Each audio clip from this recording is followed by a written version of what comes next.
محترم ناظرین، ہم آج کی اپنی اس ویڈیو میں میاں محمد بخش کھڑی شریف والے اور ان کے ایک محب ملک محمد ٹھیکیدار کا واقعہ پیش کریں گے، جو یقیناً آپ کے لیے دلچسپی کا باعث ہوگا۔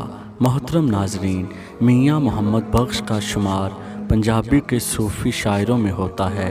آپ کے والد کا نام میاں شمس الدین تھا۔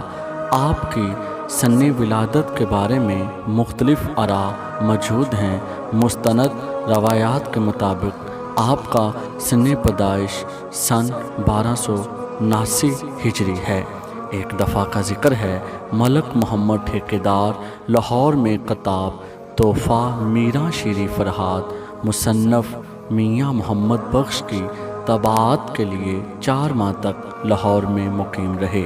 ایک روز صبح کو پنڈت گنیش مال، جو پنڈت من پھول کے صاحبزادے تھے اور میاں محمد بخش کے معتقد اور محب تھے، ملک محمد ٹھیکیدار کے پاس تشریف لائے۔ ان کے ہاتھ میں کچھ مٹھائی تھی۔ ان کو دیکھ کر فرمایا کہ ہمارے گھر میں تیار کی گئی ہے، اس میں سے چند دانے ملک محمد ٹھیکیدار نے کھائے۔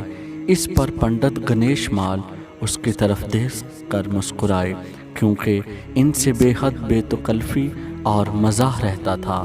اس لیے پنڈت گنیش کی مسکراہٹ سے ملک صاحب کو شبہ ہوا، تو انہوں نے مزید مٹھائی کھانے سے ہاتھ کھینچ لیا۔ بعد میں معلوم پڑا کہ اس میں بھنگ کی ملاوٹ کی گئی تھی، جس کی وجہ سے ملک محمد ٹھیکیدار کا گلا قدرے خشک ہو گیا۔ کیونکہ ملک صاحب نشہ نہ کرتے تھے، اس لیے ان کی حالت بگڑ گئی اور وہ بے ہوش ہو گئے۔ دوست احباب گھبرا گئے اور علاج معالجہ کے لیے دوڑے۔ ملک محمد ٹھیکیدار کی یہ حالت دیکھ کر پنڈت صاحب بھی گھبرا گئے اور فی الفور کسی ڈاکٹر صاحب کو بلوایا گیا۔ اس ڈاکٹر صاحب کے علاج معالجے کے بعد دوسرے روز جا کر ملک صاحب کو ہوش آیا۔ تیسرے روز ایک منظوم خط میاں محمد بخش کا ڈاک کے ذریعے موصول ہوا، جس میں ان کی تکلیف کا حال درج تھا۔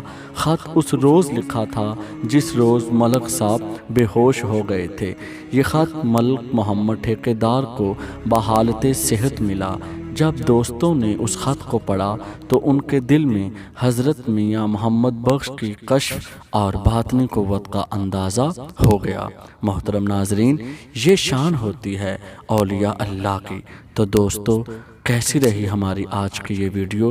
کمنٹس میں اس کا اظہار کرنا نہ بھولیے گا۔